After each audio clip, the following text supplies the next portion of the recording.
Soy Carlos Patiño Gutiérrez, profesor de la Universidad Autónoma de Sinaloa, y en el contexto de la Jornada Universitaria del Conocimiento me gustaría hablarles de unos conceptos o categorías de la filosofía política y de la ciencia política. En específico, me gustaría hablarles del concepto de dictadura como categoría política en un autor italiano, ya clásico de la ciencia política, llamado Giovanni Sartori. Velo de esta manera. Los científicos trazan hipótesis sobre fenómenos de la realidad, identifican variables de sus hipótesis y emprenden caminos rigurosos para su constatación. Pero otra labor típica de los científicos es la elaboración de categorías, conceptos que definen ciertos aspectos de la realidad. Como dije antes, me gustaría utilizar como ejemplo la categoría de dictadura a partir de uno de los científicos sociales que más admiro y más he disfrutado leer. Repito, el politólogo Giovanni Sartori. Para Sartori, la dictadura es una categoría política que se une a otras por oposición a la democracia, como el despotismo, la tiranía, el absolutismo, el autoritarismo, el totalitarismo y la autocracia. Gritar, como dice Sartori, y denunciar algo que no es como nos gustaría en nuestro país, no significa que no sea democrático. Que algo, por ejemplo, no sea lo suficientemente igualitario, no necesariamente significa que no sea una sociedad democrática. Seamos serios, pues, con nuestras acusaciones antidemocráticas. En su libro, ¿Qué es la democracia?, Sartori se detiene poco en los conceptos de despotismo y tiranía. Me parece que es así porque el despotismo está muy arraigado alrededor del siglo XVIII. Es un concepto con poco uso y vago porque alude a un poder ilimitado y por lo tanto puede confundirse con el absolutismo. En términos igualmente históricos se utiliza la expresión despotismo ilustrado para aludir a los monarcas que estaban dotados de poder absoluto, pero que aplicaban medidas ilustradas para su época. Hoy en el lenguaje popular, despotismo o despótico hace referencia a una conducta o persona arbitraria. En cuanto a la tiranía, Sartori otra vez se detiene poco en el término. Hace referencia a la famosa distinción típicamente medieval entre tiranía por usurpación y tiranía por ejercicio. Es decir, la tiranía supone un poder que es ilegítimo, ya sea porque el tirano usurpó la corona o porque, habiendo accedido legítimamente, por derecho hereditario o por elección, su ejercicio del poder se torna tan extremadamente cruel que es considerado como ilegítimo.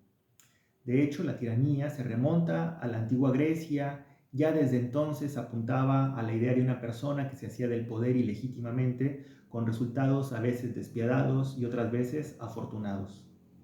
En lo que respecta al autoritarismo, en mi opinión, Sartori incurre en rodeos. Los aspectos más interesantes de ese apartado del libro consisten, me parece, en destacar que la palabra autoridad está irremediablemente ligada a la noción de un poder dotado de legitimidad. Tú eres una autoridad sobre mí en la medida en que posees legitimidad. Careces de verdadera autoridad cuando careces de esa legitimidad. Lo pensamos o se lo decimos a los policías, a los políticos e incluso a ciertos familiares. Si revisamos el diccionario de política de Norberto Bobbio, otro clásico italiano de la ciencia política, descubriremos que el autoritarismo se extiende a confines psicológicos. El autoritarismo resulta ser la expresión social a nivel macro de concepciones individuales que priorizan valores de jerarquía y verticalidad, de adulación del poder y del superior, y desdén por el subordinado frente a otros valores que privilegian la horizontalidad e igualdad, como ocurre en la democracia. El autoritarismo, por su énfasis en estas características, la jerarquía, la verticalidad, la adulación por el superior y el desdén por el inferior, es en esencia excluyente, mientras que la democracia es incluyente.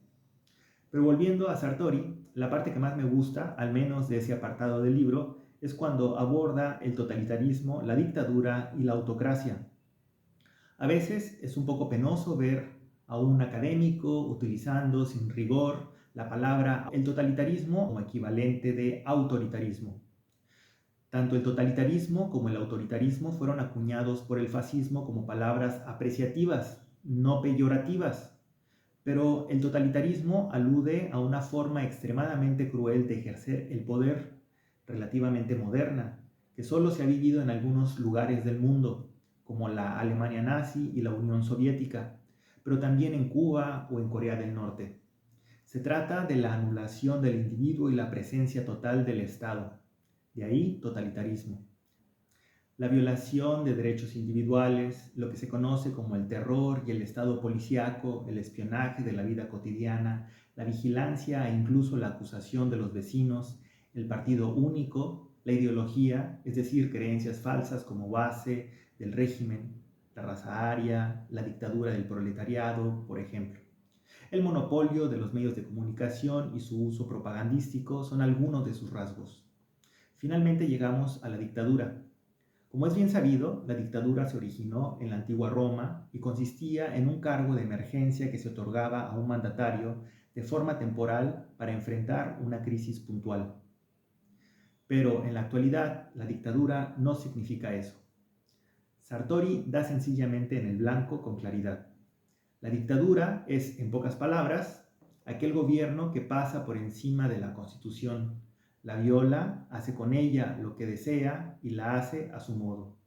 Por su parte, la autocracia, según explica Sartori, es la autoinvestidura.